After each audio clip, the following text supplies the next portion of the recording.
Mic check 1, 2, 3, 4, 5, 6, 7, 8, 9, 10. Mic check. 1, 2, 3, 4, 5, 6, 7, 8. Mic check, mic check.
Good morning. I was about to say good afternoon, Sar, but good morning from the campus of Case Western Reserve University in Cleveland, Ohio, DeSanto Field. Michael Goldberg here with Sar Suchi.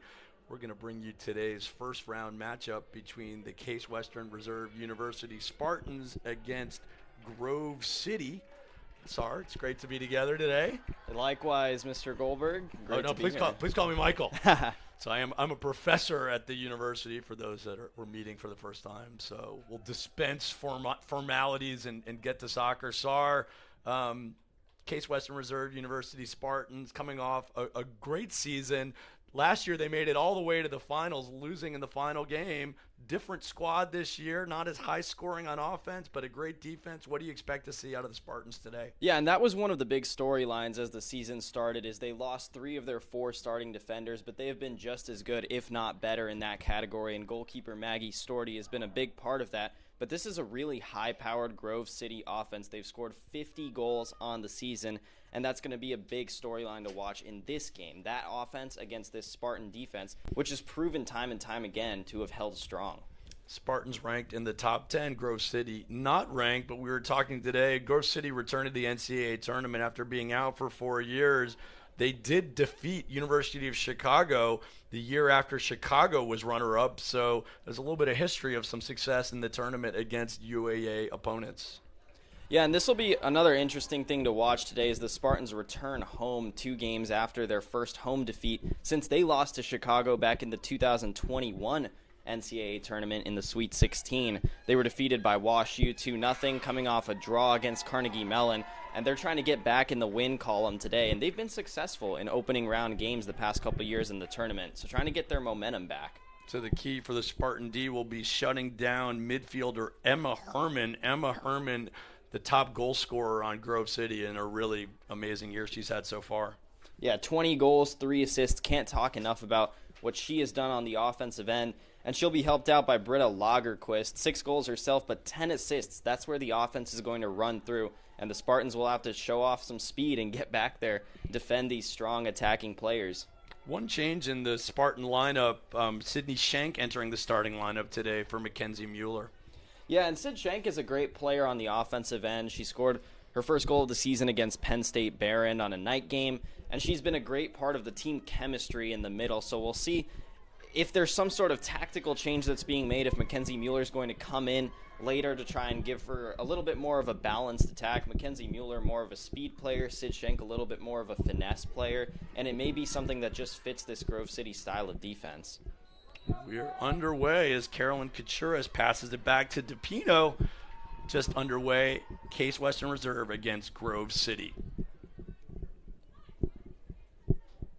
See Grove City starting with a full field sort of press defense, trying to be aggressive. If they can get ahead of the Spartans, that's the situation they'll want to be in, especially against this tough defense.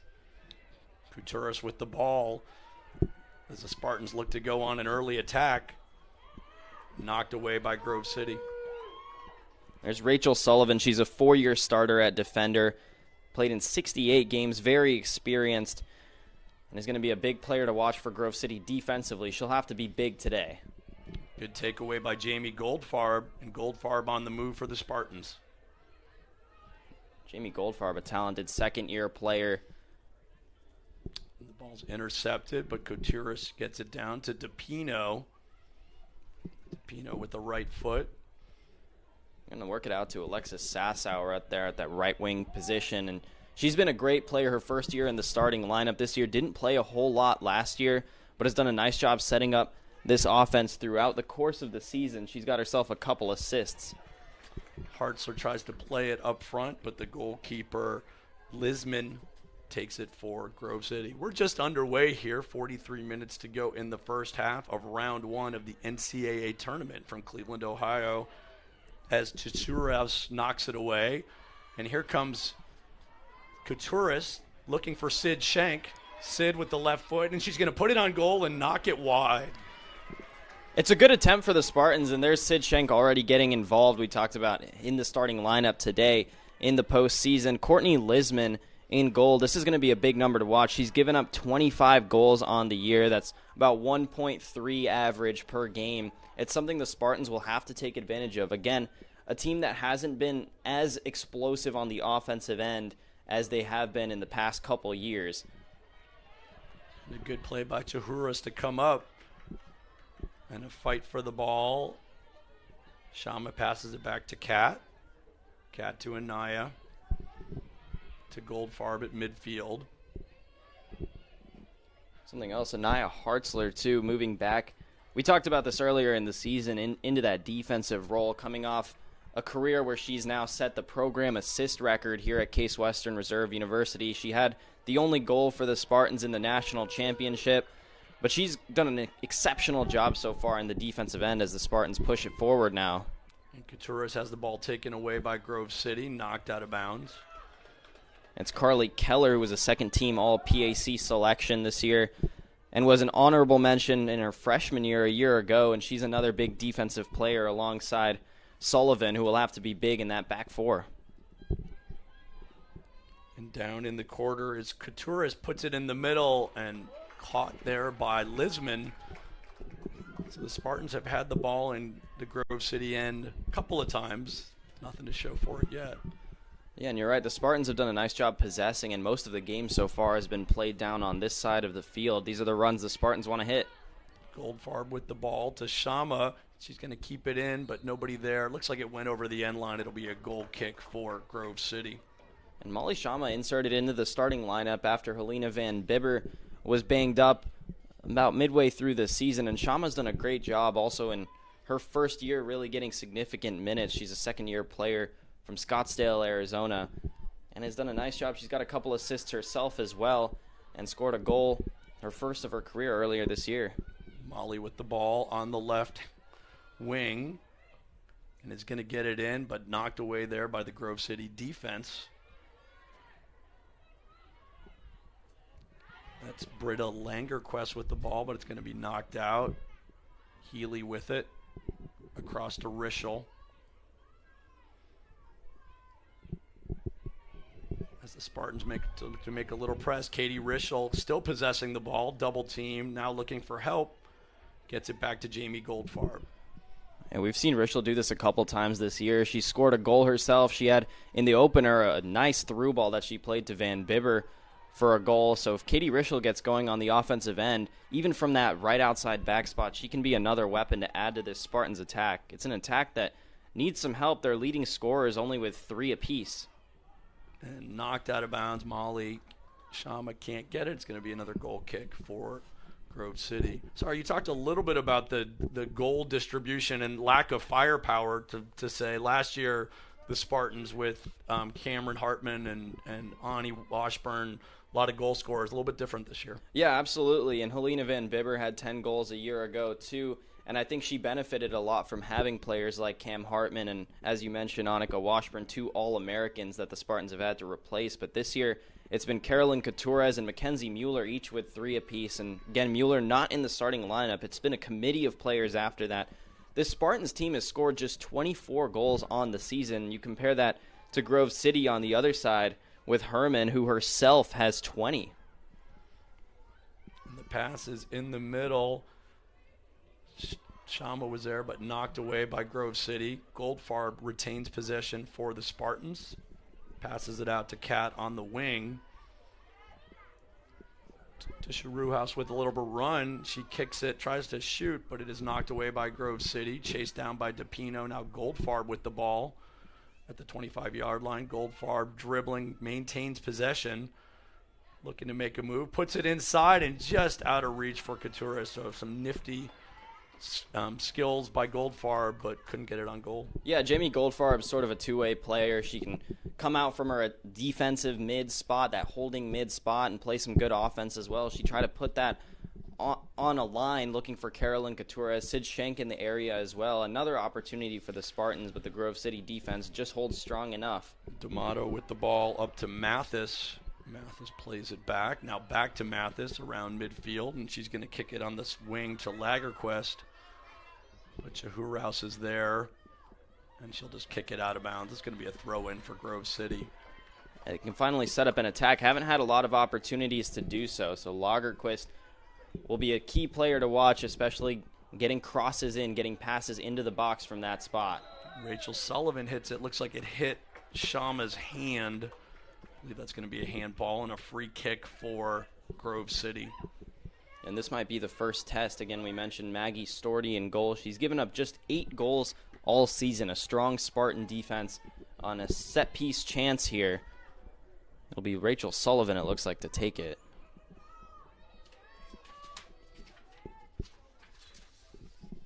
Sullivan puts a right foot on it into the box. Goldfarb knocks it out. And Molly's going to get it and come down the wing as the Spartans look to attack. Sullivan steps up and knocks it out of bounds.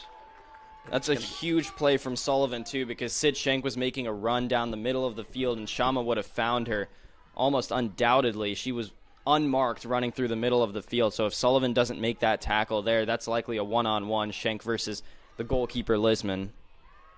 Jamie Goldfarb puts it downfield. Shama's going to put a chase on it, but Sullivan kicks it away with the left foot, and there's Goldfarb. Could have been a handball, but not called. Goldfarb's going to put it in the middle to Carolyn Couturis. Couturis passes it back to DePino. DePino double-teamed, and that ball is nicely taken away by D'Amato, but now Sid Schenk has the ball for the Spartans. She puts it to Carolyn Couturis. Back to Schenk, but knocked away. Cat comes up with the ball. Freshman out of Revere High School in the Akron area. Oh, nice move by Katie Rischel. Rischel puts it in the middle, knocked away by Grove City. That's what we were talking about just a few moments ago with Katie Rischel coming out and joining the attack. Those are the types of plays that she can make, and nearly got an opportunity for Carolyn Couture's shot. Another chance. They look like they're trying to feed it to her up at that 9 spot, but a couple balls that have been just out of her reach. Maya Healy knocks it out of bounds. So 36 minutes to go in the first half. No score. Case Western Reserve and Grove City. A couple updates from around the country. On this side of the bracket, Amherst, who was here a year ago, has taken a 2-0 lead over Maine Maritime. We talk about some UAA competition. The Spartans, a couple of their opponents from earlier this year have already gone final. NYU has defeated Southern Virginia 3-0. Last night, Carnegie Mellon defeated Washington and Lee 1-0. They'll face off after they had a regular season draw earlier in the season. Oh, and a good defensive play there by Grove City, but taken away. That was Carly Keller coming up from the defense. But the Spartans now have it. Knocked away. Cat puts the ball to DePino. DePino back to Cat. Looking to advance. Finds Molly Shama on the wing. Shama looks to play it inside, but knocked away by Grove City.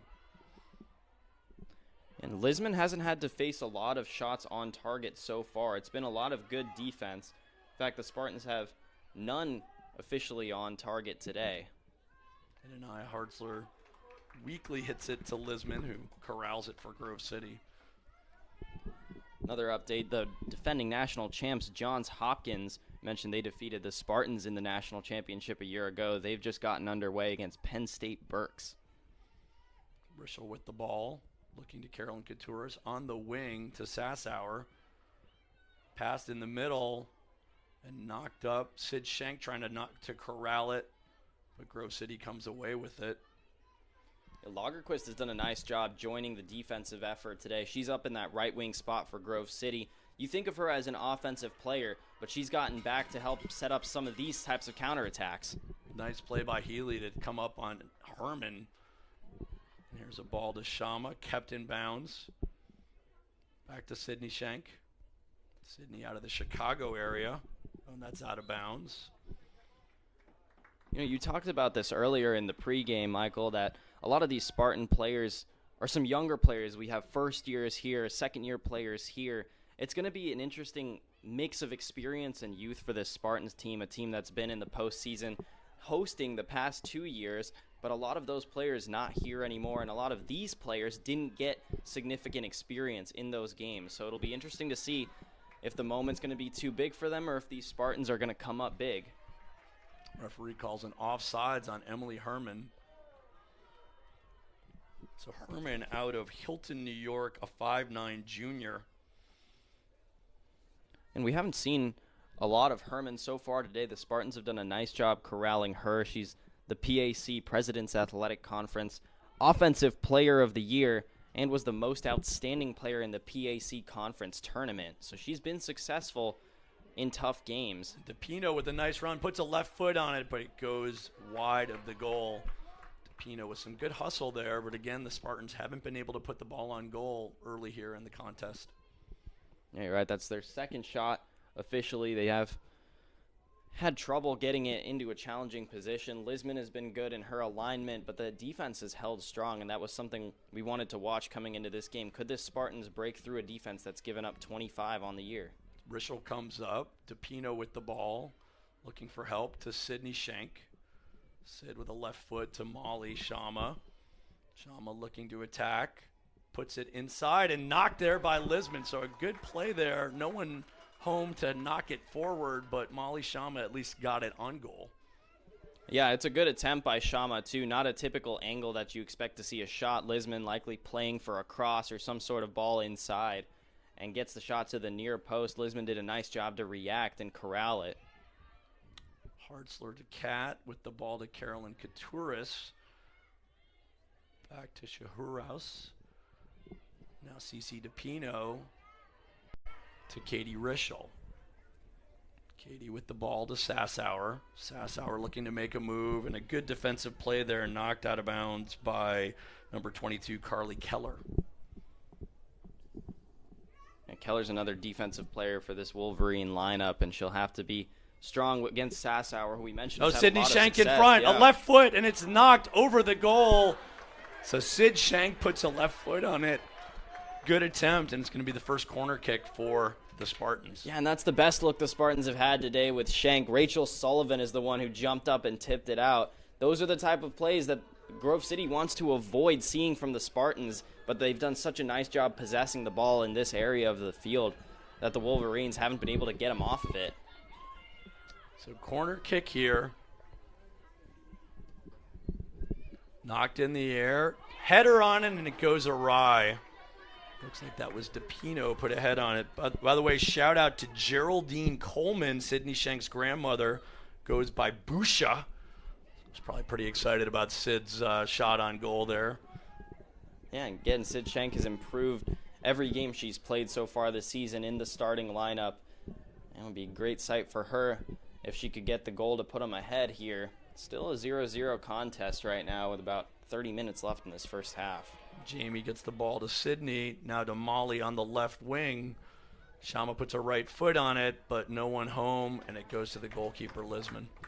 Yeah, I couldn't tell if that was another ball trying to get to Carolyn Katuris in the middle or if that was a long shot, but Lisman's all over that.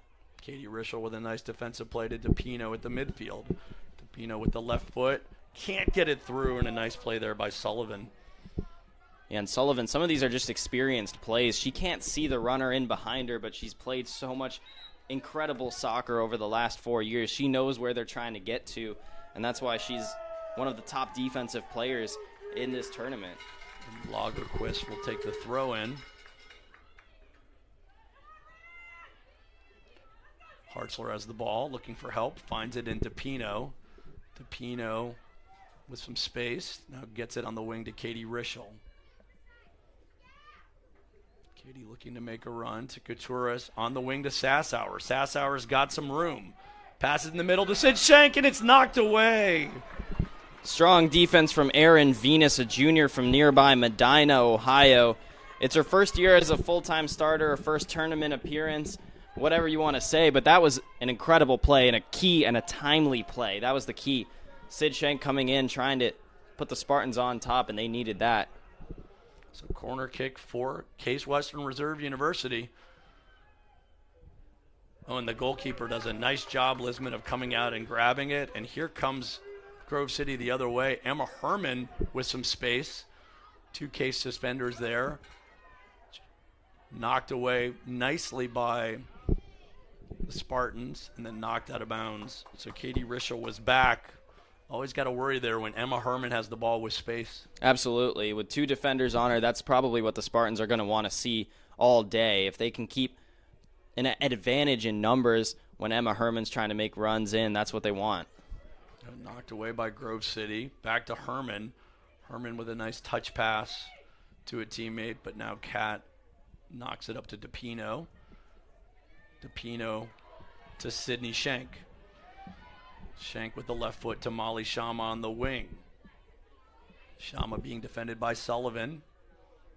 Takes it down, gets around the defender. Good recovery by Sullivan, and it's going to be out of bounds. Grove City ball.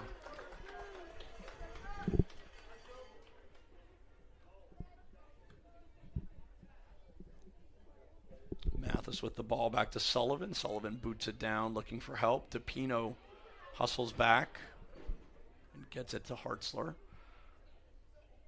Hartzler pushes it ahead, looking for help. Herman right behind her.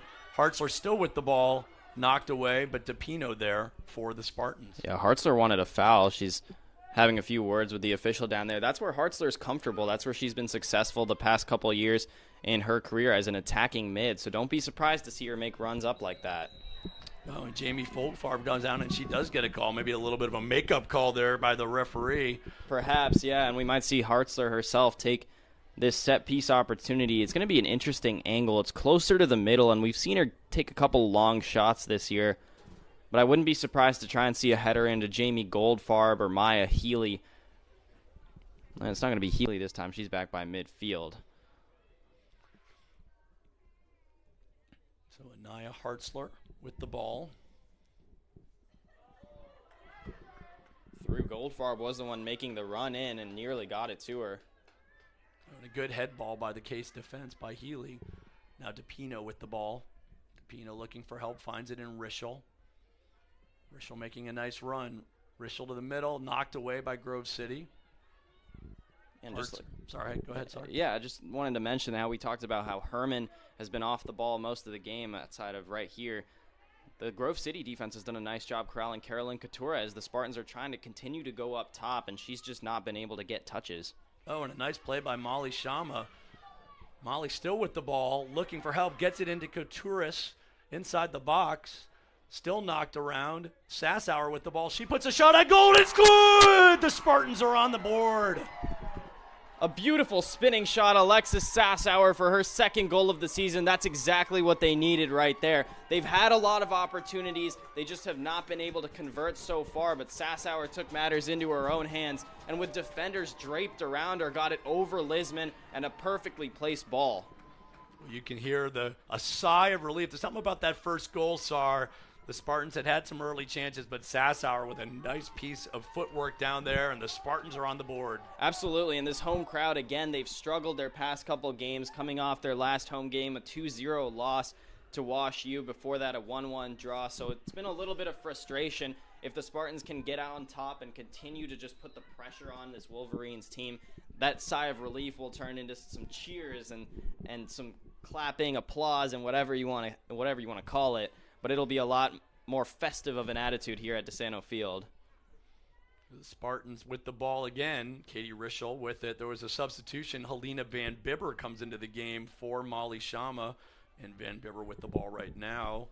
Dumps it off to DePino. Nice play there by the defense from Carly Keller.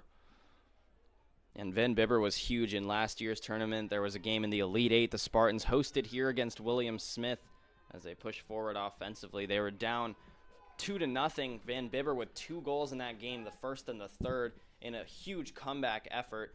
She's been banged up over the course of the season, but she's back and she's healthy now, so trying to extend this Spartan lead. She's up in that left wing position. So a goal kick for Lisman. Not kept in by DePino. Couturis with the ball. But Grove City has possession. And that's knocked out of bounds. Good defensive play by Rischel. We'll have the throw in. And still plenty of time here in the first half, about 25 minutes left to go, but Grove City's going to have to start playing with a bit more urgency here, especially on the offensive end. Going into the break, down 1-0 versus 1-1, it's basically a 0-0 game at that point, and that really changes how they're going to approach in the second half. If they can get one to equalize here in the first half, their approach is going to be completely different. A little bit of a run here as Jamie Goldfarb has the ball. Looking for help. Puts it in the middle. DePino puts a shot on goal. Saved by Lisman. And that's a big save by Lisman because a 1-0 game is a lot different from a 2-0 game. If the Spartans really start to get going, it'll be a tough outing for Grove City. And as long as they can keep the Spartans away from extending their lead, they'll be in good shape. And here comes Grove City with an attack. And Maggie Storty's going to need to come out and put her paws on the ball, which she does. So there was Grove City. Yeah, it was Lagerquist making the run inside, and she timed it really well and a nice through ball. Maggie Storty did a nice job coming a little bit off her line to get to that, because that would have been a dangerous chance for Grove City. Hartzler with the ball, looking for help. Good play there by Grove City. Hartzler gets it back. Still looking for help down the sideline. Couturus with the ball. And it's knocked out. That's going to be a corner kick for the Spartans. So Couturus didn't have much help, but they'll get the corner kick. Yeah, and we've seen a couple so far. Hartzler took the earlier one from this side.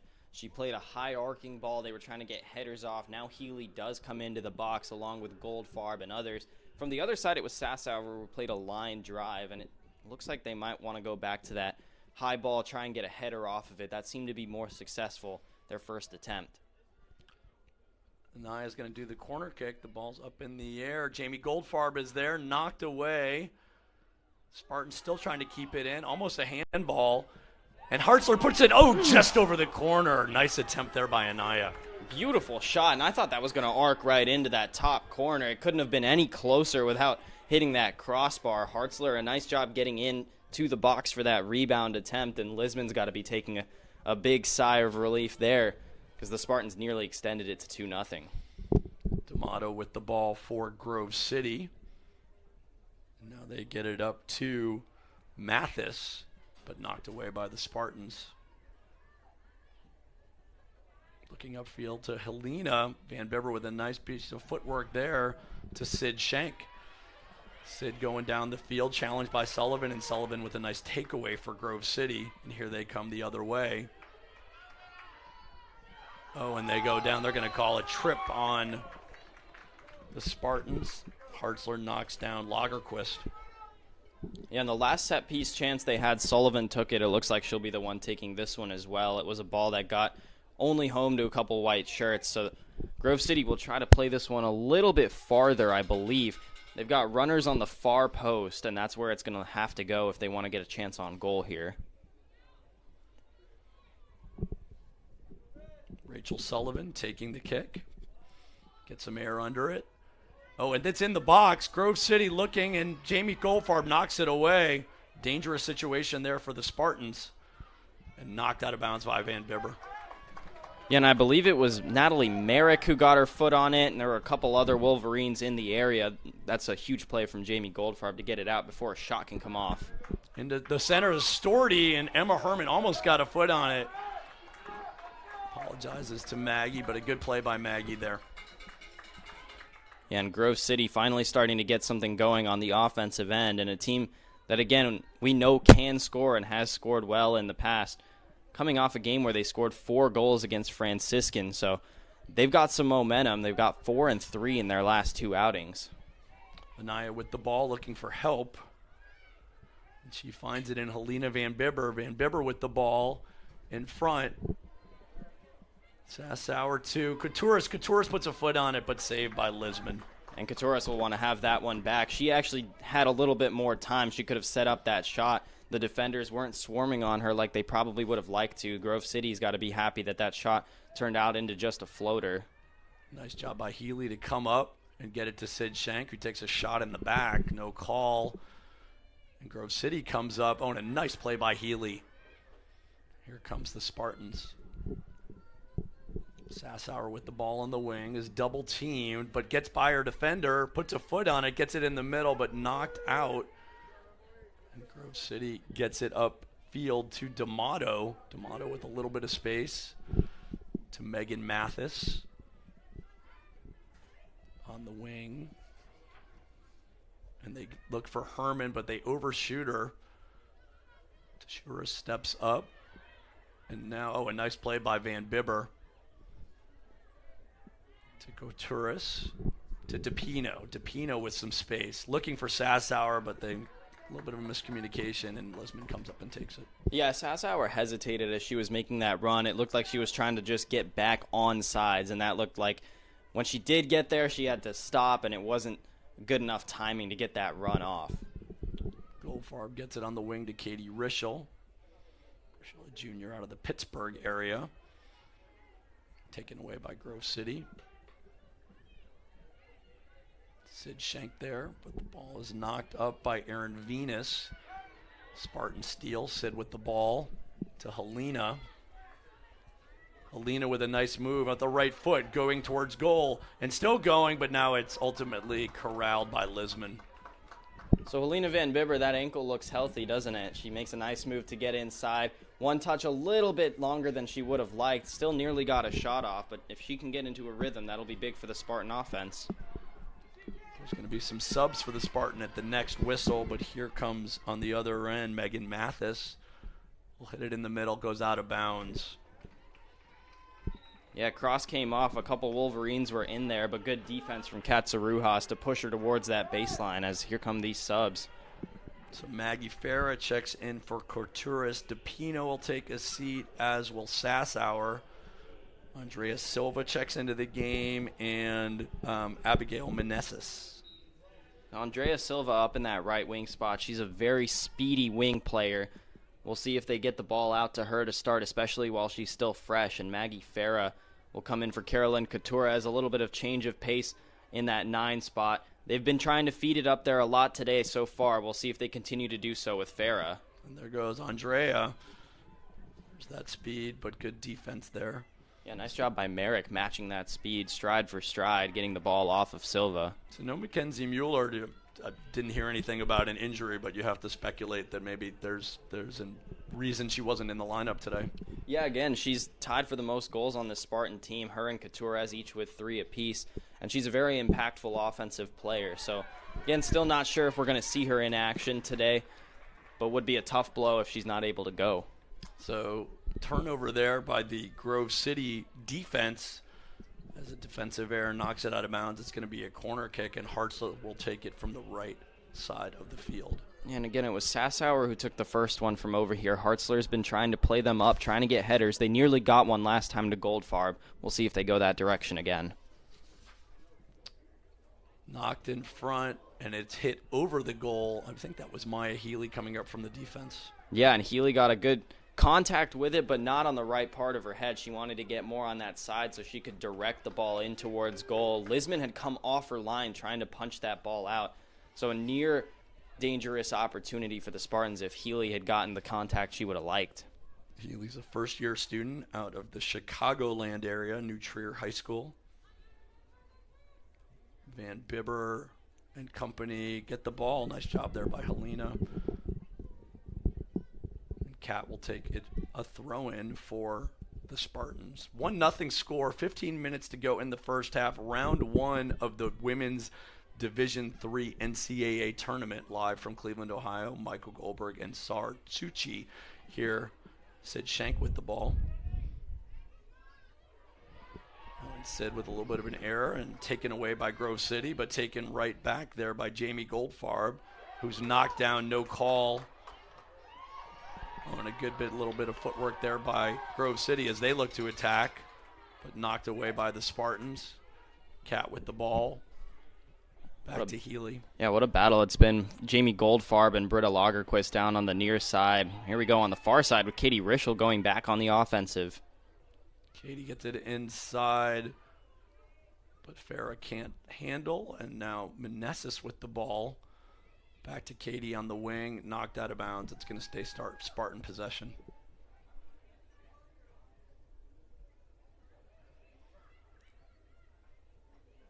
Back to Rischel.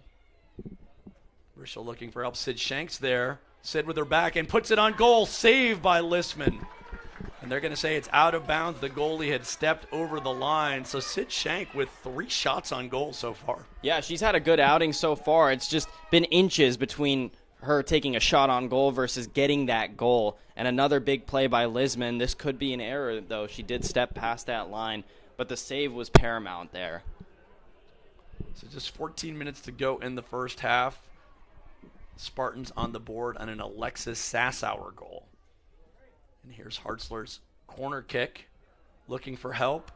Still played in the middle, and it's knocked around. Silva tries to get a foot on it, but goes over the goal.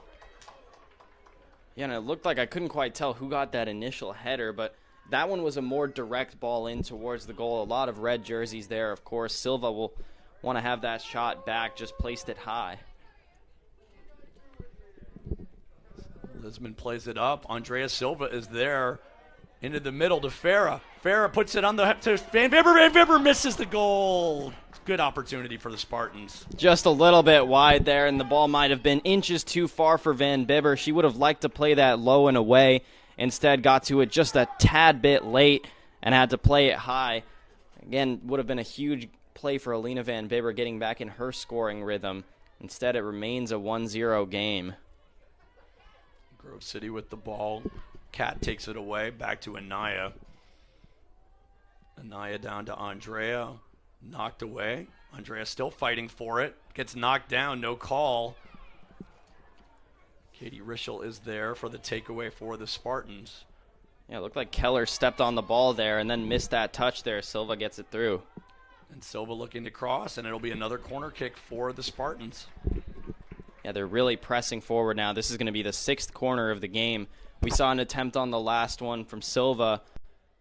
And it looks like, any moment now, they keep pressing forward. Any of these could be another breakthrough. Just a matter of when is it going to come.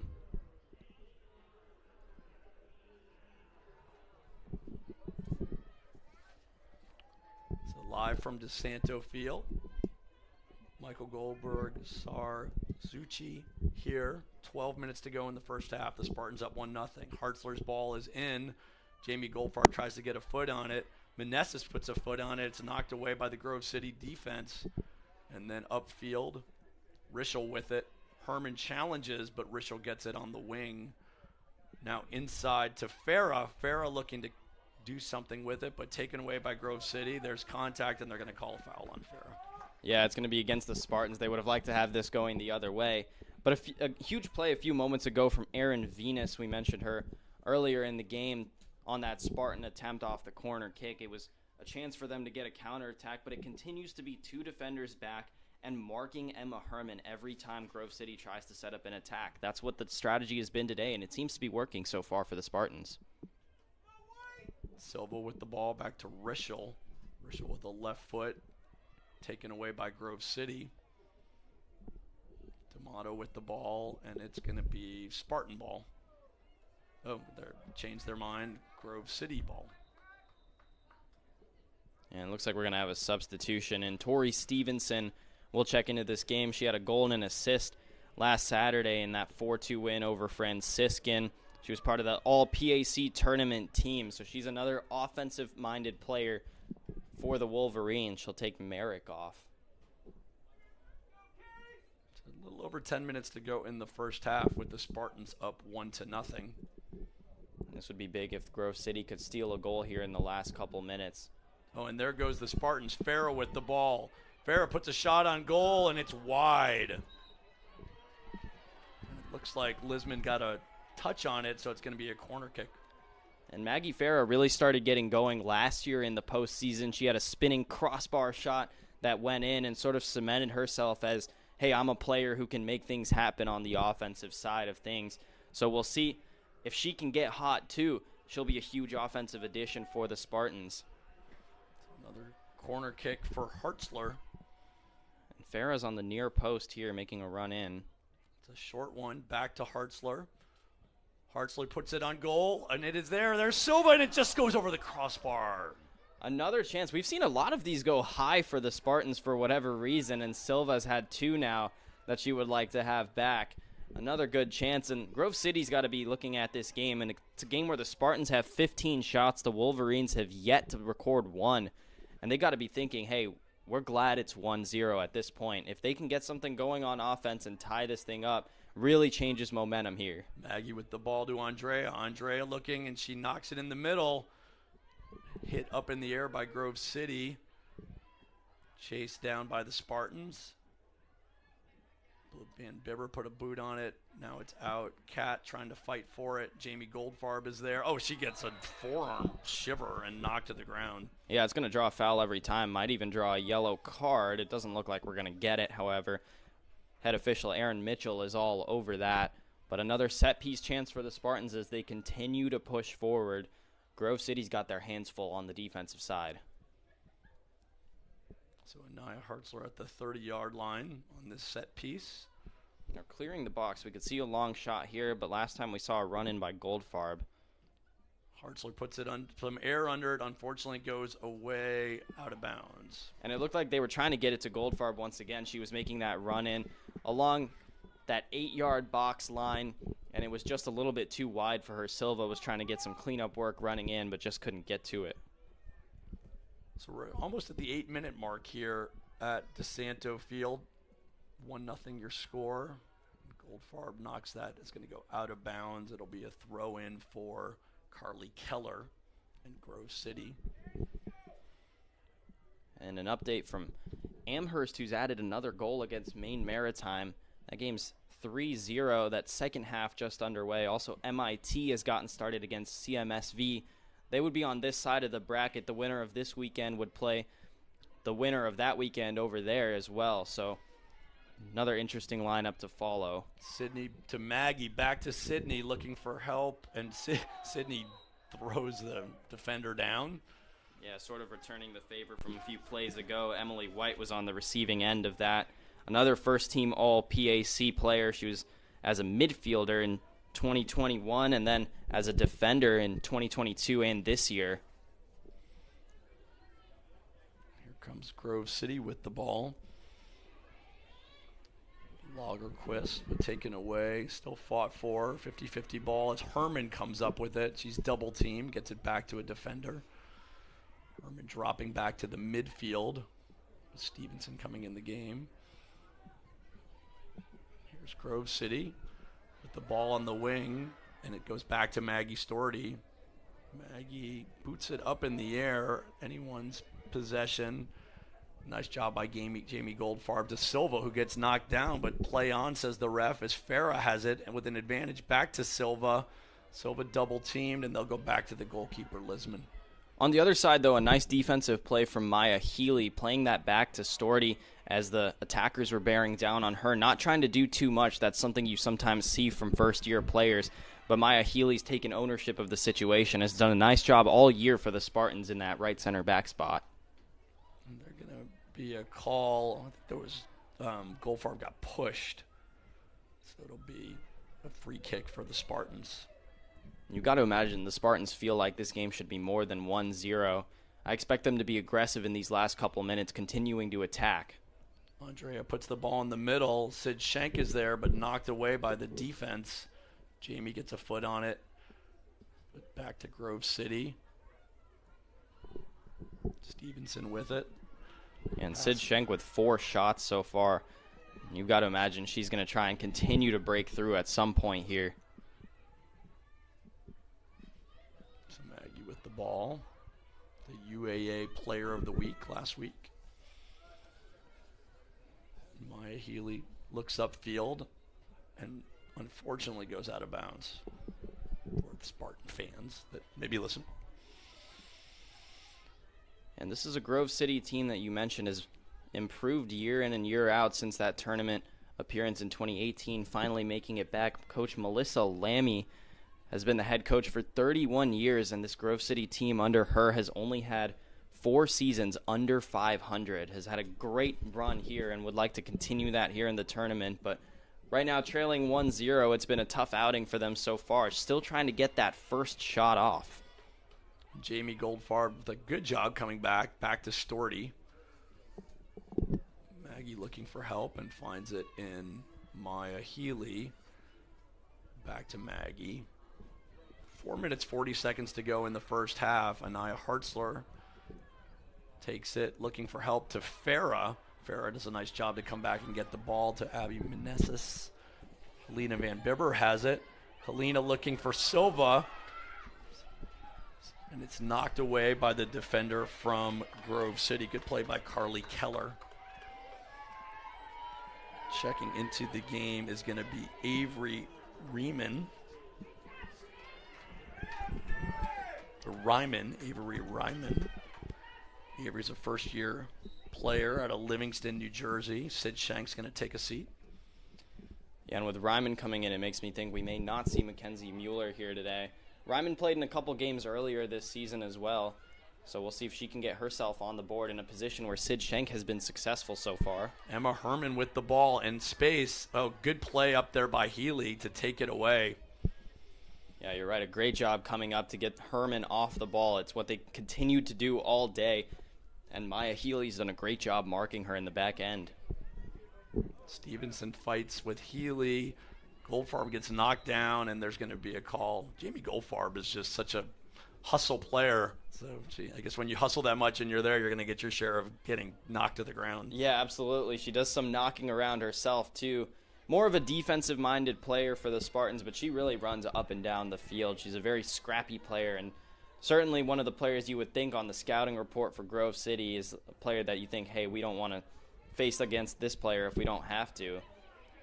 Avery with the ball inside to Andrea. Andrea back to Abby. And Jamie with the ball. Nice job over her head. Looking for Helena Van Bibber. Helena to Avery with possession. Avery with a shot on goal. Weakly, though, and Listman corrals it. Yeah, so Ryman getting involved in the action. Again, we mentioned that's a position that the Spartans have been successful with the past couple years. It's where Annika Washburn was so successful for 4 years before this, an All-American we mentioned. So that's a spot that if the attacker can get going, especially shooting, then the Spartans are going to be very successful offensively. So that ball is taken away by the defense. Poor throw in there by Cat. And Grove City will maintain possession. This may be their last chance here in the first half. They still have not gotten a shot off and would like to get something going offensively, maybe even try and steal one here before the end of the first half. Mathis back to Sullivan, but taken away by Van Bibber. Farrow with the ball in some space, looking for Andrea. Andrea, with her back to the goal, goes back to Avery and taken away, but Katie Rischel is there. Rischel with the left foot back to Avery on the wing. And that is corralled by Listman. Yeah, cross came in from Meneses. Not a position she usually ends up in, but a lot of off-ball movement going on for the Spartans. Trying to work it in. It's usually Silva who gets it up from that spot. Good head ball by Meneses. Here comes Van Bibber. Van Bibber hits it. It could have been a handball. Avery comes up and takes it. And she places it with the left foot and is knocked away. Good defensive play there by Grove City. She had a choice right there. She could have gone outside to Farah, inside to Van Bibber. She chose to be aggressive and go to Helena on the inside, and the Spartans have shown that time and time again. And they want to continue to do that, especially in a game that they've dominated offensively. No call there as Van Bibber is knocked to the ground. And Healy's going to go back to Maggie Storty. Herman's making a run towards her. Maggie gets it out to Katie Rischel, but here comes Grove City with a takeaway. Grove City with numbers. Oh, and a great play by Healy. She's been phenomenal so far today in her first ever NCAA playoff appearance. And she's been huge keeping Grove City off the board. That was the best look that they've had all day, and Healy single-handedly stopped them. Just 23 seconds to go in the first half. Grove City with the ball, knocked up by Rischel. Silva looking to make a run. Puts the ball inside. Abby with the ball. Hits it out to Van Bibber. She's gonna need to shoot, and now she does, and it's corralled by Listman, and that will do it. Good awareness by Van Bibber. The time was running down, but that'll do it for the first half. So the Spartans, with a Sassower goal, lead 1-0 here at DeSanto Field on the campus of Case Western University. Michael Goldberg and Sar Zucchi here calling the game for you. We'll take a short timeout, and we'll be back for second half action after this.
Well, welcome back to Case Western Reserve University, DeSanto Field. We are at halftime. The Spartans of Case Western Reserve University are up 1-0 on Grove City. Michael Goldberg along with Sar Suchi here on campus. And Sar, a lot of chances for the Spartans, but only one goal to show for it. Yeah, you're right. 18 shots, 8 on target. The one goal, of course, we've seen 7 saves from goalkeeper Courtney Lisman for Grove City.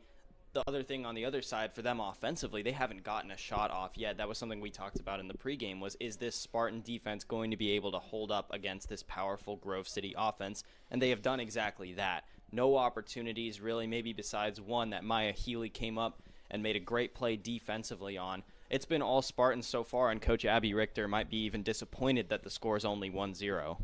So let's take a look at the halftime stats. Anything stick out to you as you look over the stat sheet here? Yeah, the other thing outside of just the shots numbers are the Spartans have had 7 corner kicks. They've gotten a couple saves and they've gotten opportunities off of them, and we've seen chances where the Spartans have taken shots that haven't been on target off of those corners, balls bouncing around, those loose balls in that 8-yard box. And you have to imagine if the Grove City Wolverines keep letting that happen, the Spartans are going to capitalize off of one of those. So the leader in the shots category, but only one on goal, was Sydney Shank. Sydney starting today for the injured Mackenzie Mueller. Yeah, and Sid Shank has done a nice job in that spot, really has. She's done a nice job filtering attacks through her, trying to get it up to the wing players and to the 9 spot. And she's been active herself, especially we talked about how she's gotten better over the course of the season. And she's done a nice job just filtering, getting balls to herself that she could play somewhere else, but she's being an aggressive attacker today. And what do you look for in the second half? Do you think Coach Abby Richter will make any changes on the Spartan side of the ball? You know, typically she likes to come out with the same starting lineup. It's been the case almost every game this season in the second half, and I expect that to continue here today. They're going to get the starters back in, most likely. Molly Shama had a nice first half with 2 shots, and both of them on target. I expect them to get Sassauer back in the lineup where she started and had that beautiful spinning goal. What I'd be more interested to see is on the other side for Coach Lammy, is she going to get more into her lineup? Only one substitution for Grove City in that first half. It was Tori Stevenson, but you know, they have a lot of other talented players that they can go to, offensive and defensive, that can try and keep the Spartans off the ball, and I'll be interested to see if any of those substitutes will come in. So the Spartans possessed the ball 67% of the time in the first half. As Sar mentioned, 18 shots, 8 on target. They had 7 corner kicks. On the other side for Grove City, only 0 shots, 0 corners, 1 offside. So they just didn't really threaten. They had a couple of chances. Maya Healy came up late in the first half to thwart one good attempt they had. But it is surprising to see such an offensively minded team in Grove City get shut down like this today by the Spartans.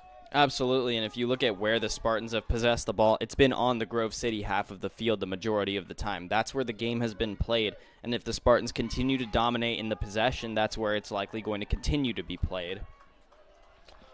So, Sar, tell the folks at home, I mean, you've been doing a lot of these games. It's your senior year. What are you studying here at Case Western Reserve? And post-senior year, what do you think? What's next? Yeah, I'm a senior and studying screenwriting and film production here at Case Western Reserve. Graduate in May, looking at some grad school options, looking at job options. I've done an internship, so maybe going back over to NFL Films where I was in the spring. So a lot of options and still a lot of time to see what's going to come next. And what's been, I mean, that is that major, which I know there's some flexibility in creating your own path of study here. Not a ton of people at Case Western Reserve sort of studying that, sort of curious how you got interested in film, and then have you been able to make the academic side of the journey here sort of work to align with your interests? Yeah, it's something I've been passionate about the past couple of years. I actually started as an economics major and switched in my sophomore year, and I think the professors in the film and the arts departments in general have just been so helpful to me and have been just great in helping guide me and helping, you get a lot of smaller class sizes, get a little bit more one-on-one time with those professors, and they're very open and welcoming. And I think that's been huge at, just developing my passion for filmmaking and then just developing my skills at it as well. So we are just about to get started. Sar, thanks for sharing that with you. If there's any alums out there listening to this broadcast in the film and entertainment industry, I can vouch for Sar. as he heads out into the real world. But yeah, wishing you the best of luck post-graduation. Appreciate it. So Grove City will start with the ball as we are underway here in the second half. Herman kicks the ball on the wing, and here comes Grove City with a little bit of a spurt. And it's Tori Stevenson who will start here in the second half. Mentioned she played the last 17 minutes of the first half. So a little bit of a change in the lineup for the Wolverines coming out. And D'Amato has the ball knocked away, and a throw in for Carly Keller. Healy comes up for the Spartans to Couturis. Keeps it in bounds. Nifty play there to Sassower, but the ball's taken away by Grove City. And they're going to have to play, we mentioned, late in the first half with a little bit more urgency here in the second half. Still need to get that first shot off, and they need to turn it into a goal to keep their season alive. One other change, Sid Shanks starts the second half on the bench. It's Abby Meneses out there, number 9 for the Spartans, as Herman looking to make a run, and a nice play by Hartzler to knock it out. Again, Hartzler moving back into the back four this year, into that defensive spot, that center back spot, and she's just showed so much experience and so much maturity as a defender there, again, in her 5th year here out of Goshen, Indiana. Hartzler with the ball. Grove City has it. They look to put it out front, but it is knocked through the box. Good hustle there by the Spartans and kicked out of bounds. I believe that was by Sassower. And that might be one of the better chances we've seen so far for the Wolverines. Expect them to keep pressing, and if they like the look, continue to go out to the wings and get crosses in. Meneses with a good takeaway, but now Couturis gives it right back. Rischel comes up. Grove City maintains possession, and DePino is there with a takeaway. Now Meneses has it. Tries to kick it upfield, but taken away by Grove City. D'Amato on the wing, but taken away by Rischel. Yeah, Rischel, the only returning defender for the Spartans, and she's been huge so far today, as she has all season. Couturis looking to track it down. Oh, and Abby can't maintain it, and it goes out of bounds to Grove City. Interesting that Sid Shanks sitting on the bench to start the second half.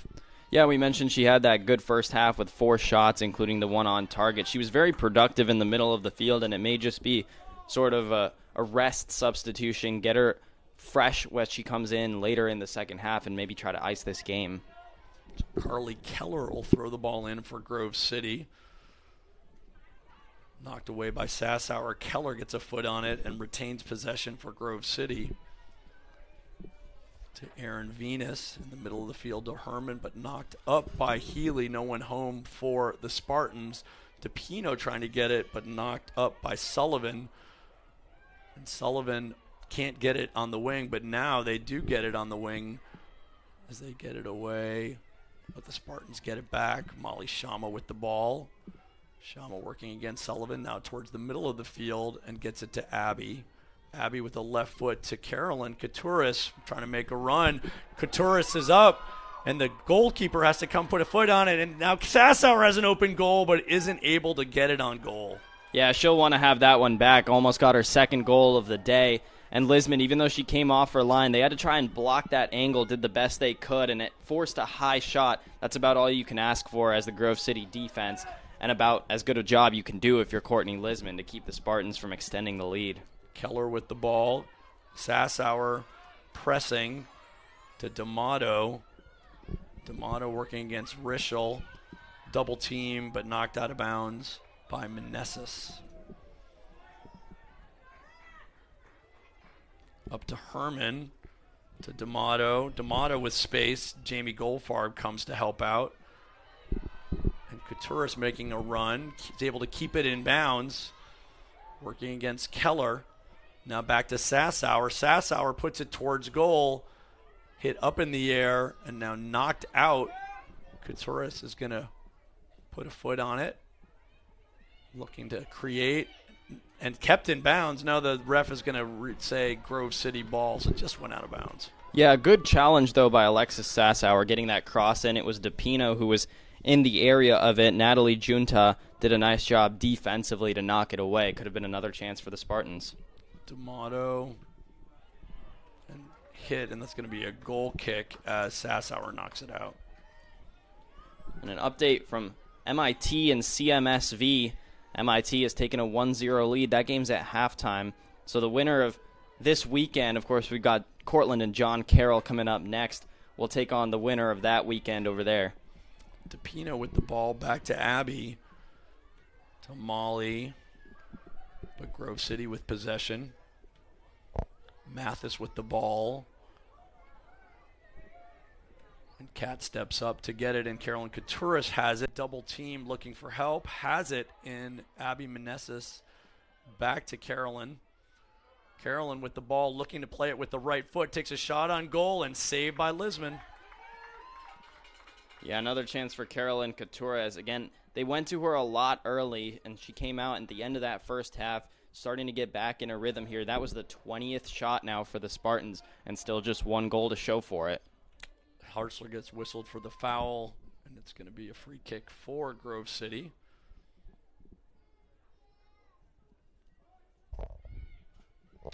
Junta with the ball, working it across the field, but Rischel steps up to Sassauer. Sassauer has DePino streaking. Double team by Grove City. DePino with a nice pass to Couturis, who's just wide of the net. That was a beautiful ball played in by DePino. Didn't look like there was even a runner coming in. Got it through a defender's legs. Carolyn Couturis got on the end of that, and a shot she just spun a little bit too wide and overplayed it towards that far post. But this is the type of offense that Coach Abby Richter wants to see, these runs coming into the middle. And she was a goalkeeper herself at the Division III level, came over from Kent State last year to take the head job here at Case Western Reserve, and has had great offense throughout. When they get runs like these, those are the type of plays with great ball movement and assists that they excel at. Mathis with a nice ball, but knocked away by the Case defense, and now taken away on the other end as they get the ball to D'Amato. D'Amato working against Katie Rischel. Katie gets a foot on it, but back to Grove City it goes to Keller. Cat steps up, but knocked back to Grove City. Much more of an even possession so far here in the second half than in the first half. Yeah, and Grove City made a few adjustments. They're coming out a little bit more offensive. They're continuing to press when the Spartans have it on their own side of the field. They need changes like this. And still a 50-50 ball, and there's a whistle, and looks like it's going to be a foul on Grove City, so a free kick for the Spartans. And those are plays they can't afford. They can't allow fouls and knocks out of bounds to end these trap ball opportunities. That's where they need to steal the ball away from the Spartans and get things going offensively. Still not a lot of work for Herman. Cat with a kick, but taken away by Grove City. DePino tried to fight for it, but Grove City with the ball. Knocked out of bounds by the Spartans. Throw in for Grove City.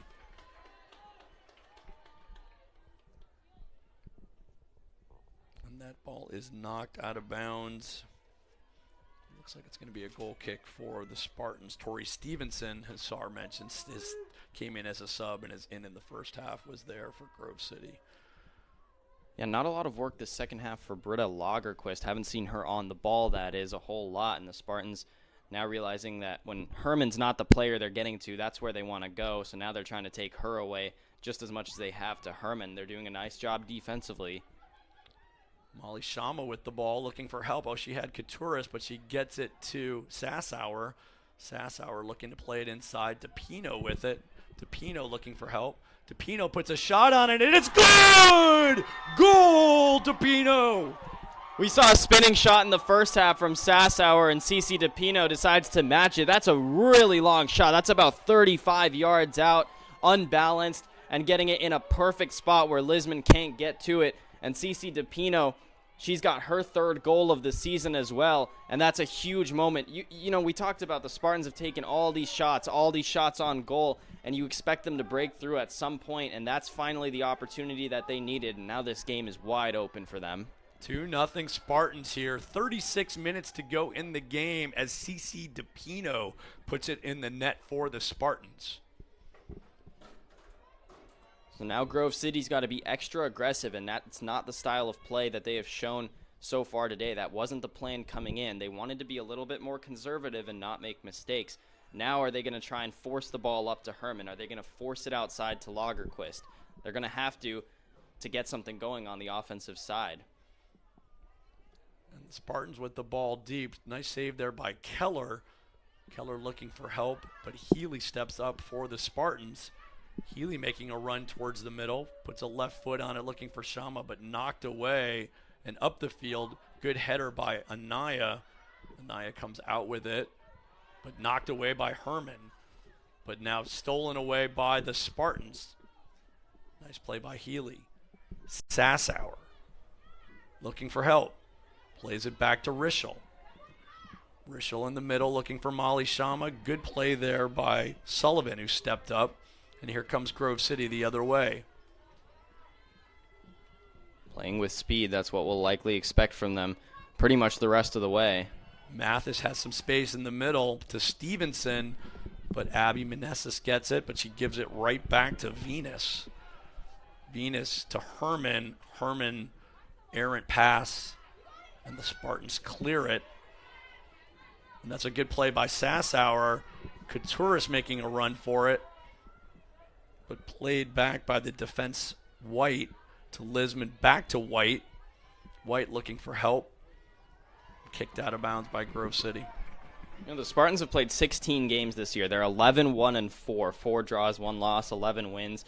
In 8 of their games, so half their games this season, they've scored 2 goals. They have won all of them. This is a very tough task for Grove City, and they're going to have to make something happen right now. Spartans get the corner.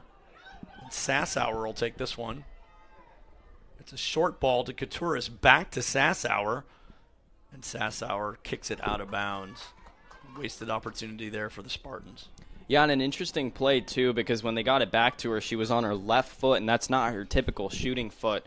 So I'm not sure if she was trying to get a ball curling in towards the goal there, or if that was supposed to be a second pass into someone, but not the most challenging opportunity they've had. And here's Sassower. Puts it inside to Sama. Back to Abby Meneses, and it's a wide shot on goal.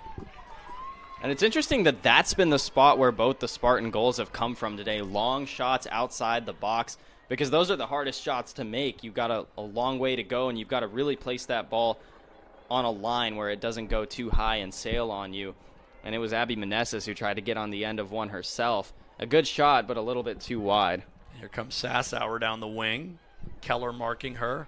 And Keller knocks it out of bounds, and it's going to be a goal or a corner kick. Yeah, it just spun out there at the last second. A tough play if you're Grove City.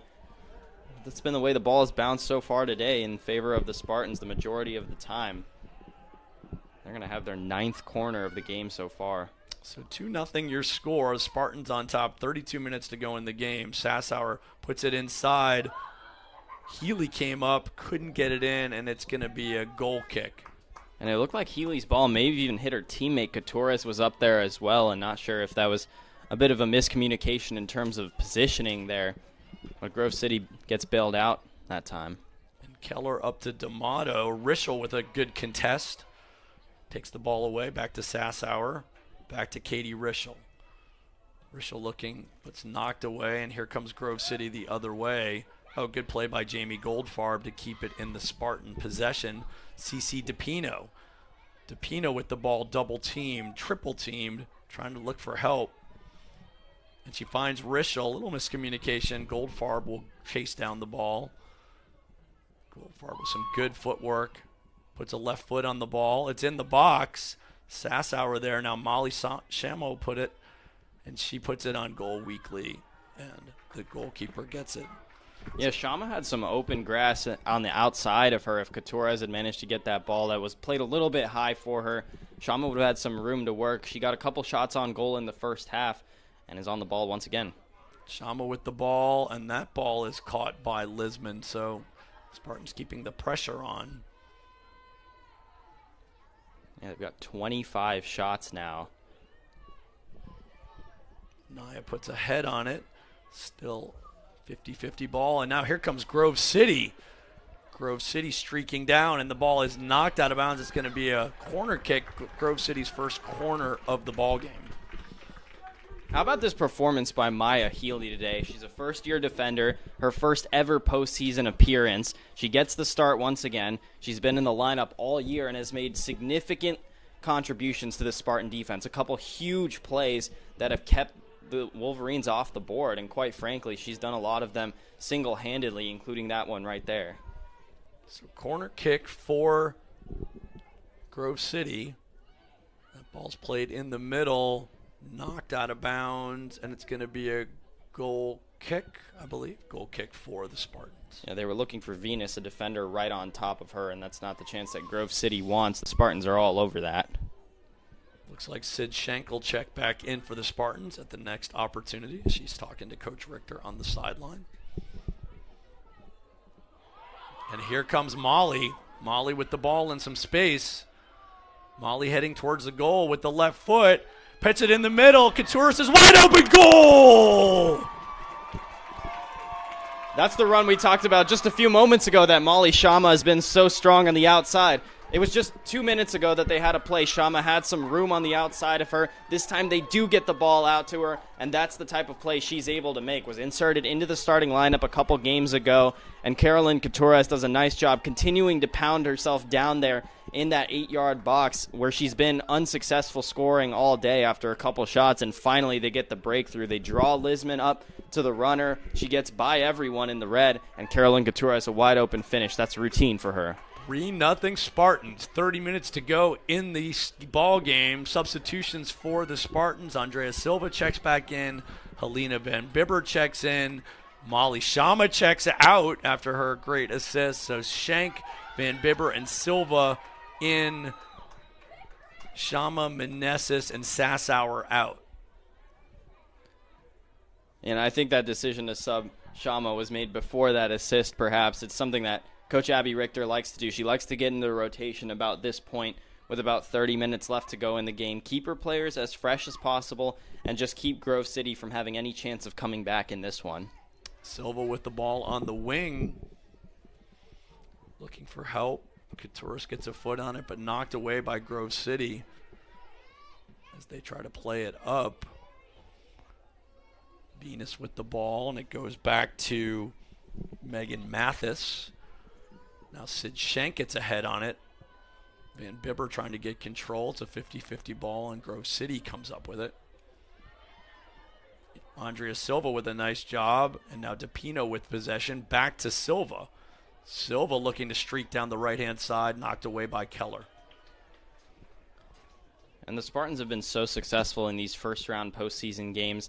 The last couple outings, defeated Chatham 2 years ago, 5-0. Defeated Pitt Greensburg last year, 6-1, and have a huge 3-0 lead over Grove City here today, continuing that streak of around 64 games. Andreev tries to fight, but knocked away. Sid Schenk comes up with it. Sid with a nice left foot, but taken away by Grove City. Cece gets it.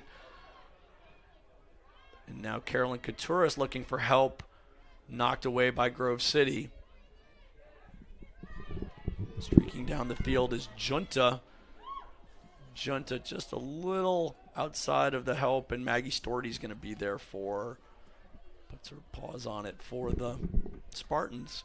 We're under the 30-minute mark in the ball game as the Spartans, with 2 second-half goals from DePino and Coutures, now have a 3-0 lead.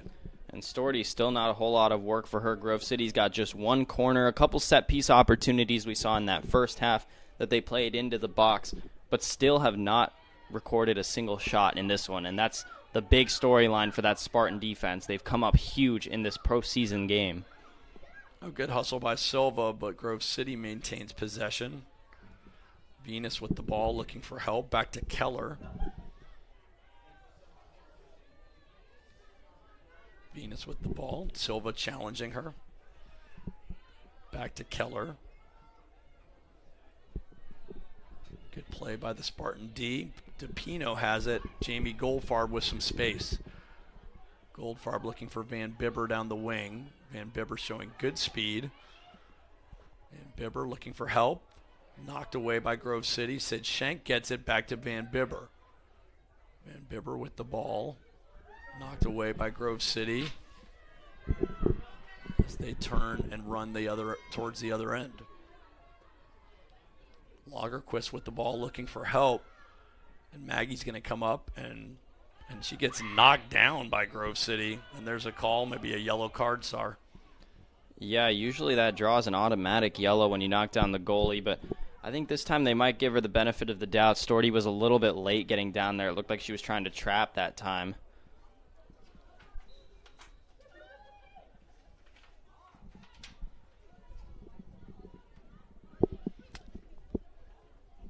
Some subs at the next break. Farrer will check back in, and also Kaylee Bannock, first-year student out of Aurora, Illinois, will see her first action today. And for Grove City as well, they're going to bring Natalie Merrick back in the game. She started for where Tori Stevenson is in right now, so another offensive-minded substitution, just trying to claw themselves back into this game. About 26 minutes left, still plenty of time, but certainly a tall task against this Spartan defense. Sydney Shank looking for Andrea. Andrea trying to chase it down, but Keller beats her to it, and it's going to be a throw-in for Grove City. And here come those subs. Cece DePino. Actually, it'll be Couturis who will check out, and at the defensive position, Kat will check out.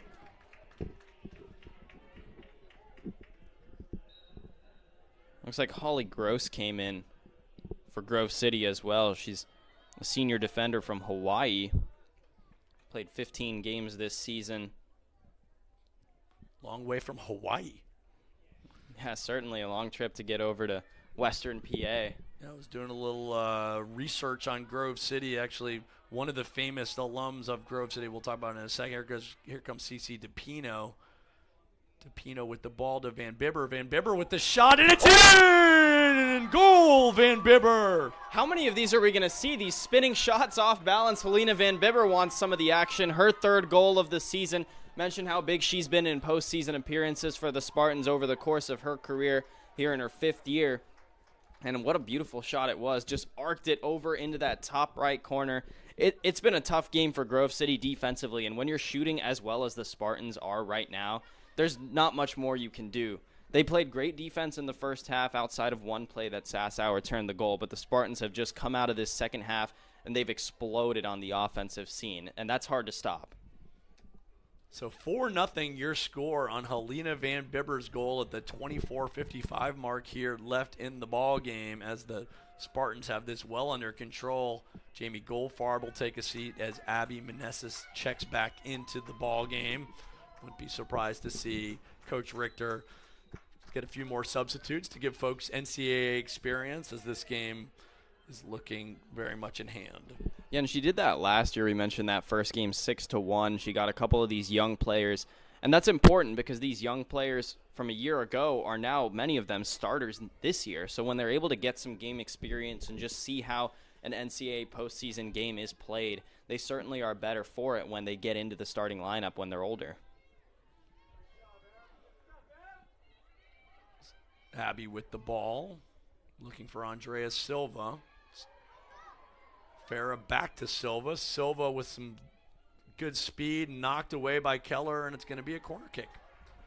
The Spartans continuing to press forward on the offensive end, and we've seen them do that time and time again this season. When they take these leads, they continue to go forward. This is actually the most they've scored in any game all season. Haven't passed 3 until today. So this will be the 10th corner kick for the Spartans. 4 goals today, 27 shots, 14 shots on goal. The Grove City, no shots on goal and no shots today.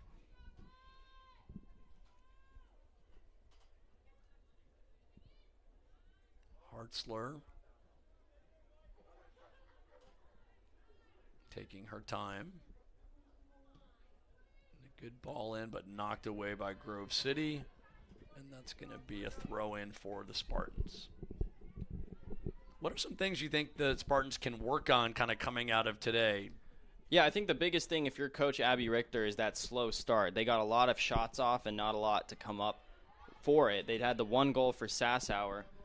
A lot of opportunities, and I think that's one thing that as this tournament continues to go on, a lot of times defenses will continue to get tougher and other offenses will continue to push forward and take their own shots. more so than what Grove City has been able to put together today. And if the Spartans continue to have these slow starts, they're going to likely have to play from behind or long, drawn-out games at 0-0. And that's not the situation they want to be in. They certainly play better when they're in control of games, and that's something Coach Abby Richter will likely focus on going forward. Meneses with it. Ball's taken away. And here comes Megan Mathis the other way with some speed, but good job by DePino to get back. But now taken by Grove City. Natalie Merrick with the ball. Good play there by Abby Meneses. Looking for help and finds it in DePino. She's got some space. And they she got gets numbers. it up to Farah, but the goalkeeper comes out and makes the play for Grove City. Another thing that'll be interesting, assuming things hold here in this one and the Spartans do advance, they'll take on the winner of Cortland and John Carroll, and I know you'll have that game here afterwards, but the Spartans defeated John Carroll earlier in the season, so it'll be interesting if they see a sort of familiar opponent, a team that's already seen their style of play. Of course, things certainly change from the first game of the season to now, but it'll be interesting if we get a sort of rematch. You know the saying, it's tough to beat a team twice, and that John Carroll team is not going to shy away from this Spartan program. So for those that are not familiar, John Carroll probably only about 7 miles away, a little bit further east, a Jesuit school here in Cleveland. Oh, and there's a play inside, and there's going to be a whistle. I think they're going to whistle Maggie Farah for knocking down White. And John Carroll and Case Western Reserve play pretty much every year during that non-conference portion of their schedule. So again, a very familiar opponent. And a John Carroll team that's improved the past couple of years. The Spartans 2 years ago beat them 7-0. This year just 1-0. And they'll face a very tough Cortland team. So that'll be certainly a fun game to watch and for you to call. Looking forward to it. For those that want to spend the entire afternoon with me, I'll be on the call for that game. Beautiful day here in Cleveland, Ohio. It's cool but sunny, which we will take in November. Absolutely. Another update over MIT. The game is tied against CMSV. So they'll take on the winner of that game against the winner of Rowan and Southern Maine. Then the winner of that will face whoever wins out this weekend, assuming the Spartans hold in this one, will face on against the winner of Cortland and John Carroll. Avery Reitman checks back into the game, and Stepino will sit for the last 20 minutes. And a couple more updates from around the country. Amherst is final against Maine Maritime, 5-0. The victory goes to the Mammoths there. Johns Hopkins, the defending national champs, in the 63rd minute, they've taken a 3-0 lead over Penn State Berks. Spartans with the ball. Reitman can't control, but Farah is there, and she's going to play it to Katie Rischel. Katie with the ball. And it's shot on goal. Not good save there by the goalkeeper. That was Maggie Farah. Yeah, and Lisman probably very happy there wasn't a rebound attempt coming off of that. She didn't get a clean catch on that ball, but no Spartans were up in the area, luckily for her. Got a couple more score updates from around the country. TCNJ against JWU Providence, 3-0 over there. And William Smith, who we mentioned the Spartans are familiar with from their game last year, 3-1 over Nazareth. And here goes Emma Herman, her first streak, and a shot on goal goes wide. So Emma Herman, who everyone expected to be streaking, has her first shot of the game. Yeah, Herman, again, we mentioned 20 goals on the season, has been the clear offensive weapon for the Wolverines, and that's her first attempt. It's the first shot of the entire game for Grove City, and we're under 20 minutes left to play. And if that was what you told Coach Abby Richter coming in, I'm sure she would have been elated to hear that. Farah with the ball at the midfield stripe, and there's Silva, stays onside and has the ball working against Keller. Keller knocks it out of bounds, throw in for the Spartans. The Spartans will take their time as they head down to put it in play. It's a busy day for Case Western Reserve University Athletics. SAR, the women's volleyball, which is playing in the third place game. They upset Wash U yesterday and then went down to NYU. They played this morning. And I know you'll be heading to Pittsburgh right after this game.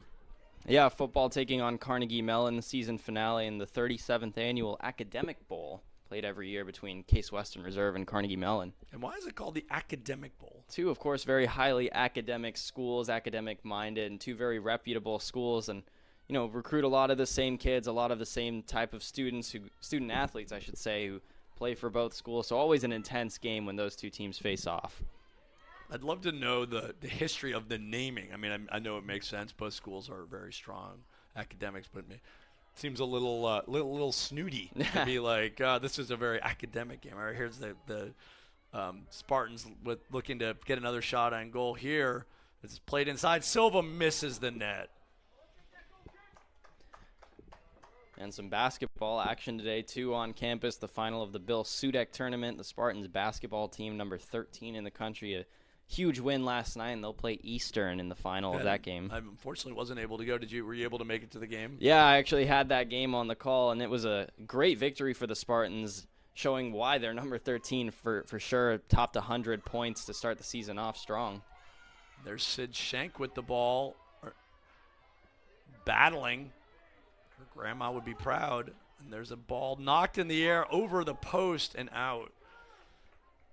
And Lisman just barely didn't get a hand on that, and that's a good play by her to see that hit the post and go out. It would have been a corner kick for the Spartans. So talk last night, and grad transfers are playing a big role. This is sort of the end of the COVID eligibility, but the Spartan basketball team with 4 new grad transfers playing in the lineup last night. Yeah, actually 5 of them who came in the game, and they've taken full advantage of that extra COVID year of eligibility and the grad transfer, the ability and flexibility that they have with that. And, they certainly looked like a team that went to the NCAA tournament the past 2 years as they have, and they looked like they might have been just as good or if not better, despite losing some of their top scorers, rebounders, and defenders. Van Bibber with the ball back to Rischel. Rischel has got an open Spartan just out of reach. And that flag went up at the last second. They're going to call it offsides. Avery Reitman into the game. And I know they unveiled the UAA championship. I know my former student, Mitch Prendergast, who was all UAA and I think player of the year, was back in town last night as well as some of the other former players. Yeah, Mitch Prendergast back in town, an All-American. Cole Frilling and a lot of other those key players who played a big role, especially last year in the tournament run. Was Danny back in town? Danny Frauenheim? I actually didn't see Danny Frauenheim last night. I'm not sure if he was in the stands and I missed him, but didn't see him as part of that unveiling. Cool. I hope to get over there after the second game of this doubleheader to go pop in on Coach Todd and the team as they kick off. I think it's a 3 p.m. tip-off. I didn't exactly mention to my wife, if she's listening, that I was planning on going to another sporting event because we have a dinner party tonight, and I'm not supposed to spend my whole day at Case athletic event. So, Stacy, if you're listening, I'll be home soon. 14:42 to go in the game. So I'm sure folks aren't super interested in my dinner plans tonight as the Spartans are up 4-0 here on Grove City. Officially, they've notched 30 shots and 14 of them on goal. This is going to be their 11th corner, and just an absolutely dominating offensive performance that they've shown after a 0-0 draw. They had a 2-0 win against Brandeis, but a 2-0 loss before that. This is exactly the type of game they needed. And there's a header, and it goes up and over by Healy. Got a head on it. A couple more substitutions will come in now as well. It's like Julia Flynn and Alyssa Soltis will enter the game. Soltis, a grad transfer from Notre Dame College, which is a local college here, not Notre Dame University, from Parma, Ohio. And Julia Flynn, a sophomore out of Columbus, Ohio, into the game for the Spartans.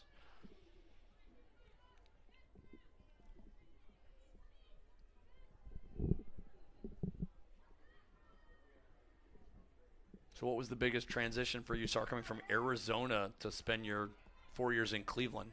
Certainly goes without saying, the weather, the snow. One thing, driving in the snow is something I had to do for the first time when I came up here. Driving on ice certainly slid and finally had to figure that part out, so certainly a tough adjustment there.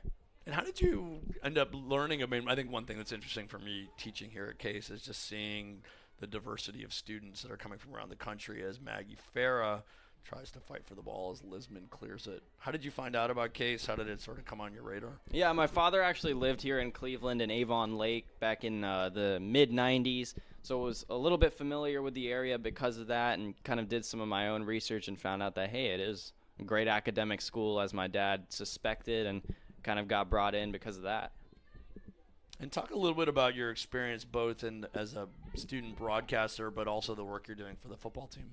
Yeah, it's been an interesting sort of dichotomy. I, work with a lot of the athletic teams here because of that, and work firsthand with the football team. It's been a great opportunity. Coach Greg Debelak brought me back last year to help out, so I work with special teams primarily and with the defensive backs during practice. But then just getting to know so many of the student athletes through that and through this position here as a broadcaster, it's just been something that's interesting to see, as you mentioned, the diversity of people you get here at Case Western Reserve, and just different kinds of mindsets and perspectives. That's just so nice to see. And a lot of my closest friends have been made from athletic teams here on campus, so that's also something I've cherished. And what about, I'm sure you have a lot of friends from back home that are D1 and obviously some of these big programs.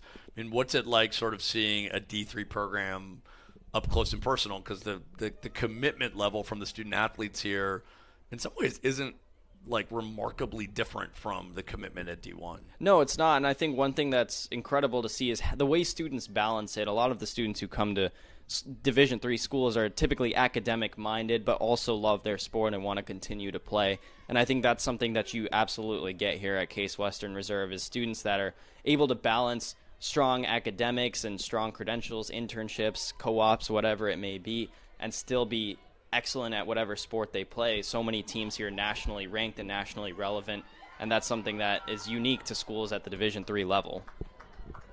There's a foul on Rischel. And it's interesting. Now we have our first, talking about the COVID and eligibility, James Hopper, who certainly is probably, if not the first, one of the only D3 athletes from here to transfer. He was a number one player on the men's tennis team and now is playing at the University of Virginia. And we're talking to him about what he expected that transition to be. And because Coach Todd here runs the tennis team quite hard, it wasn't going to be such a huge difference. It is more time, but it's interesting seeing our first couple of our student athletes. Sydney Schenk checks out of the game, and into the lineup is Marina Morris, first-year student out of Tarpon Springs, Florida. Yeah, and certainly an interesting transition, talk about D3 to D1. And I think it's something that a lot of people don't realize until you get close with a D3 program, is the time commitment really isn't that much different, and these athletes love the sport just the same. A lot of times it's just, I'm a second slower, I'm an inch shorter, or whatever it may be, but it's, like I said, a lot about academics and a lot about just wanting to be good at everything you do. Not that you don't see that at the Division I level, but it's something that oftentimes is unique to student athletes who do end up going D3. And I think that commitment level, as you say, I've been fortunate to teach a lot of student athletes here. And in many ways, I often say that the best students to have in class, and whether they're student athletes or in the orchestra or on the robotics team, like the busier the student, the better. Because I think time management skills, obviously you can probably attest to this, and how busy you are. I think the students that are busy, and student athletes obviously fall in this category, have really good time management skills. I've heard that. I've heard a lot of students who actually perform better in school during the season because their routine is a little bit more organized, as you mentioned, which is always something that's interesting to hear, and certainly something that a lot of former teammates and friends that I've had have attested to. It was funny, I remember earlier this year, my daughter's a junior at Duke, and I think Duke upset Clemson, and their quarterback, Riley Leonard, after the game was like, hey, can I get an extension on my paper? It was sort of a back and forth. He hadn't asked his professor before the game. It was more tongue-in-cheek. But, I think communication is often really good between busy student athletes and when they've got to miss classes or need extension. But, in general, I find that the student athletes are not the ones that I'm chasing down for their work. It's often other students that are less busy that don't seem to turn in their assignments. Yeah, I think certainly student athletes, especially at a school like Case Western Reserve or like Grove City, these high academic institutions are certainly academically focused and inclined, and it's a big part of why they're successful both on and off the field. Talk about the UAA. It really is sort of special group, and you're heading to CMU today for the Academic Bowl. I think it's a really interesting conference because of the strong academics and strong athletics, and also strong research, which is something that a school like Carnegie Mellon and a school like Case both have really great research. Yeah, and you talk about in women's soccer, the national tournament features 6 UAA teams, and of course all very high academic institutions, including Wash U, who ended up winning the conference this year. Carnegie Mellon and NYU have advanced to the next round of the playoffs and will face off against each other. And that ball is knocked out of bounds, and it's going to be a corner, the second corner of the day for Grove City. It's interesting. Another conference that has quite a few teams in this tournament is the NESCAC, so Amherst, Williams, Wesleyan, Tufts. Also very strong academic schools. I also have a daughter at Tufts, so I'm very familiar with that school and that conference. And you talk about Johns Hopkins was the national champion a year ago. Johns Hopkins versus Case Western Reserve, certainly a high academic matchup. Oh, and there's a goal, late goal, up in the air for Grove City. I believe that was, not sure if that was Emma Herman.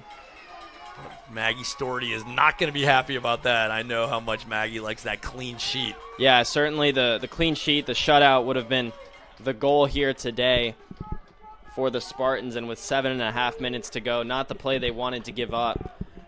And really only on the third shot rather, by Grove City, and they finally get a breakthrough. So it's something maybe the Spartans will want to clean up is, hey, are we getting, was it because we got tired at the end of the game? Was it because we lost focus at the end of the game? And that's something they can't afford to have happen as the tournament continues. But certainly don't want to take away from how well they've played the rest of the game and how much they've caused Grove City some fits on the offensive end. But certainly a nice play to get on the board for the Wolverines. Natalie Merrick with her first goal of this tournament. And here comes the Spartans the other way, looking to get one back, but it's going to be an offsides call on the Spartans.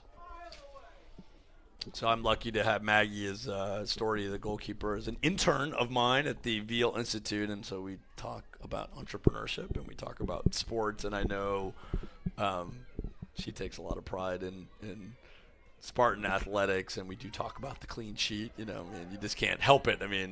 Obviously she's going to be thrilled about a win, but she likes her shutouts. Absolutely, but assuming things hold, she'll have another chance tomorrow as the Spartans continue in the playoffs. Again, we'll take on the winner of John Carroll and Cortland. They got the shutout, the clean sheet against John Carroll earlier this year, so not sure if she might be hoping to face a familiar opponent or if she wants the new challenge. But, last week, that 0-0 game against Carnegie Mellon, one of the top teams in the country, she was thrilled to have that clean sheet and got the UAA Athlete of the Week honor to go with it. And that's the type of attitude she has and that this team has, is they want to be perfect at everything they do, and that's part of why they're so successful. And here's a pass in front, and there's going to be a shot on goal knocked in is there an offsides call? Offsides call. Yeah, and it was just on that second touch, so it looked like Flynn was clean, but Maggie Farah, when she got that rebound tap that hit Lisman and then bounced over to her, that's what the offside call came on. It's a tough play to make because it looked like that ball was going to just, kind of spin out away from that far post. So Farah did all she could, but the flag didn't go in her favor that time. So just 5 minutes to go, a little over 5 minutes to go in the ball game. It's 4-1 is your score, as Grove City scored a few minutes ago to get on the board. Lots of substitutes in for the Spartans. Maggie Farah with the ball to Flynn. Flynn turns it over.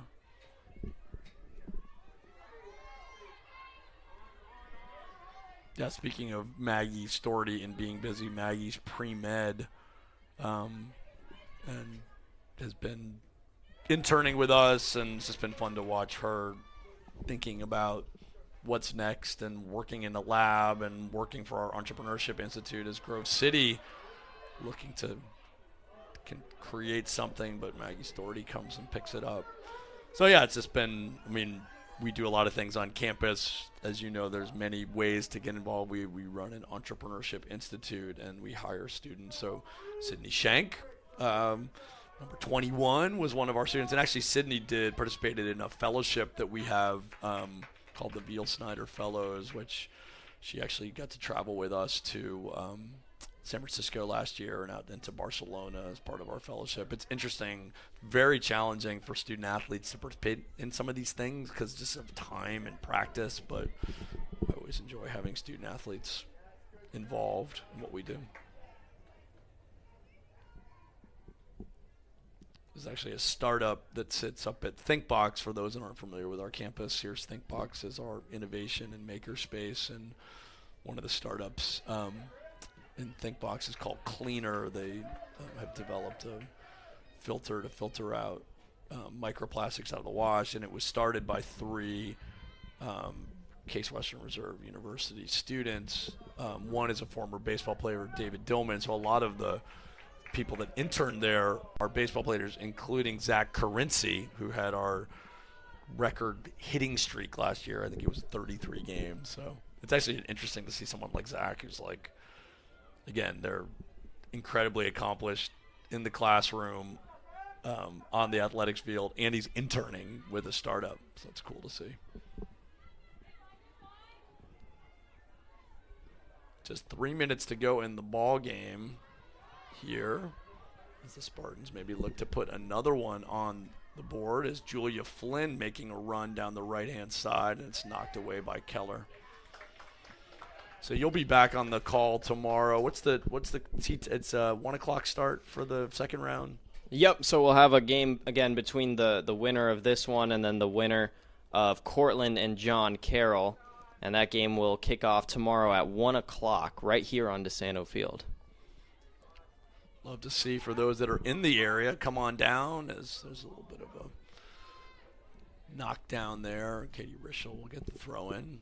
Good crowd on hand. But yeah, number of students in attendance today, too, which is always good to see on a Saturday morning. We're at the 2-minute mark here. Farrow with the ball. Plays it inside, and it goes through the box. Reitman chases it down. Grove Surdy gets it, but Meneses puts a foot on it. See if the Spartan subs can put a shot on goal. Maggie Farah with the ball. Takes a shot with the left foot, and it goes in. Maggie Farah, goal number 5 for the Spartans. And it seems like they've done some sort of practice with these spinning shots. This time it's a left-footed shot from Maggie Farah. Goes right off that upright, in a perfect position there for Farah. You know, if you're Grove City, they have not played as poorly as the score would suggest. They played really good defense, especially in that first half, and have made every shot for the Spartans as difficult as possible. But when you're as good of a shooting team as the Spartans have shown to be today, it's just so hard to keep them off the board. Again, the best offensive performance the Spartans have had all season, 5 goals, and it comes at the best time as they're heading right into the toughest part of the season. And for them, you got to imagine when they're at this point in the game and they're still scoring, that this momentum has to carry into tomorrow and as they continue to progress in the tournament. So Farah sits down Sumera Sandhier, who's a senior from Dayton, Ohio, gets into the ballgame. It's nice to see a senior get some time here in the NCAA tournament as Sumera checks in. Seeing a little bit of action right here as she tries to chase down the ball. Spartan defense mostly staying intact as Rischel, Healy, and Anaya Hartzler remain in the game. Nice move by Keller. As Keller passes it up to a teammate, and there's an offsides call on Natalie Merrick. So under a minute to go, 5-1 your score here as the Spartans will advance to the second round of the NCAA tournament. And again, a 1 o'clock kickoff tomorrow between the Spartans and then whoever wins between John Carroll and Cortland, and that should be a very good game, too, between those two really good programs. Out of bounds. Looks like the John Carroll and Cortland teams are getting together. I'm not sure how much time there'll be in between games, but for those that want to stay tuned for the second game, we'll have it right here on this network. People often ask, like, what station are we on? We're just on athletics.case.edu. on the internet. Well, that'll do it. So, final score here at DeSanto Field on the campus of Case Western Reserve University.